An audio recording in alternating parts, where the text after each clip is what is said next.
তো এই এসকে আনন্দ বলে একজন কমেন্টস করেছেন যে উনি জিতের ফ্যান, টলিউডের একমাত্র অভিনেতা জিৎ। আর দেখছি বা লিখে কি লিখেছে যে ফেক বক্স অফিস কালেকশন, দেব শুভশ্রী জুটির জন্য নাকি সিনেমা হিট।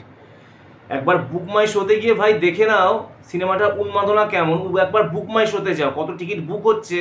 আর আমি হল ভিজিট আমার অলরেডি হয়ে গেছে, আমার নেটওয়ার্ক চারিদিকে ছড়ানো, আমার কাছে সব খবর আসছে। তারা কোনো কারোর ফ্যান না, তারা দেবেরও ফ্যান না, জিতেরও ফ্যান না, তারা জেনুইন দর্শক।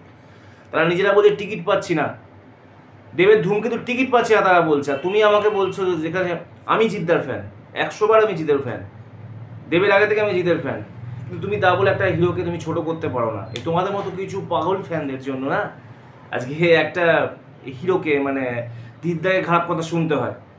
আরে যেটা সত্যি সেটাকে মানতে শেখো, মানতে শেখো। এই মুহূর্তে দেবের উপরে টলিউডে কেউ নেই কমার্শিয়াল দিক দিয়ে। আমি চাই জিদ্দাও আসুক, হ্যাঁ জিদ্দার আগে যেটা ওয়েব সিরিজটা করলো এটা বিরাট জায়গায় গেছে, এবং আমি চাই জিত পারবেও, কিন্তু তারপরে তোমরা ছোট করছো কেন? একজনকে বড় করতে গিয়ে আরেকজনকে ছোট করার কি মানে? এই যে কথাটা বললে যে ফেক বক্স অফিস কালেকশন, তুমি প্রমাণ দিতে পারবে ভাই এটা যে ফেক বক্স অফিস কালেকশন? প্রমাণ দিতে পারবে? গুগলে গিয়ে দেখে নাও না, গুগল সাইটে যত সাইট আছে গিয়ে দেখে নাও খাদানের বিজনেস কত হয়েছে। খুব যদি ফেকও হলেও কম করেও 22 কোটি টাকা। এমনি ওরা যদি, আমি তোমার কথা নিয়ে বললাম সবই, তারপরেও 22 কোটি টাকা কামিয়েছে। কোন কমার্শিয়াল মুভি 22 কোটি টাকা কামাবে এই মুহূর্তে? বাংলা সিনেমার কমার্শিয়াল মুভির যে অবস্থা, কোন হিরো পারবে 20 কোটি টাকার বিজনেস দিতে? কমার্শিয়াল কোনো মুখে 10 কোটি টাকার বিজনেস দিয়ে দেয় কমার্শিয়াল, আমি বলছি। তো বাণিজ্যিক মুভি হিসাবে আমি বলবো দেবের উপরে এখন কেউ নেই, বাংলাতে কেউ নেই। বাণিজ্যিক হোক, আর্ট মুভি হোক, সব দিকে। ধূমকেতু 30 থেকে 40 কোটি টাকার বিজনেস করছে, তোমরা হিংসে করে কিছু করতে পারবে না বস। চেষ্টা করো, তোমাদেরও হবে, কিন্তু হিংসে করো না কাউকে।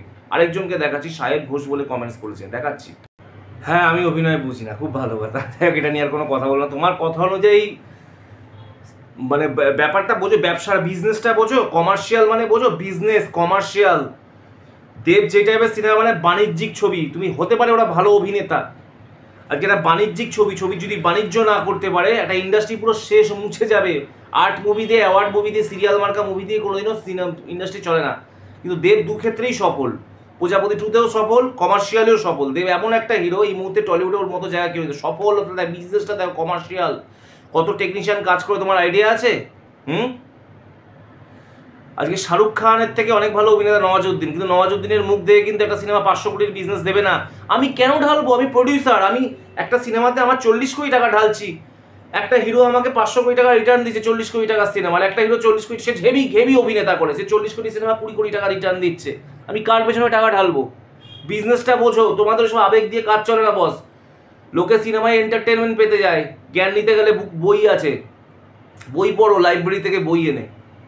তো সেটাই বলছি যে ব্যাপারটা হচ্ছে যে অবশ্যই এরা ভালো অভিনেতা, কিন্তু এদের দিয়ে কোনো সেই কমার্শিয়াল মাফিকের জায়গাটা কোথায়? দেব এমন একটা অভিনেতা, দেব দুদিকেই দেব সফল, কমার্শিয়ালও সফল, এদিকেও সফল। তাই বলছি একজনকে নিয়ে এরকম আমি বলবো না। দেবের ধূমকেতু কি টাকার বিজনেস করে তোমরা একবার দেখি না। দেব অভিনয়টা যথেষ্ট ভালো করেছে, না কৌশিক গাঙ্গুলি তখনকার দিনে দেবকে কাস্ট করতো না। ভালো থেকো।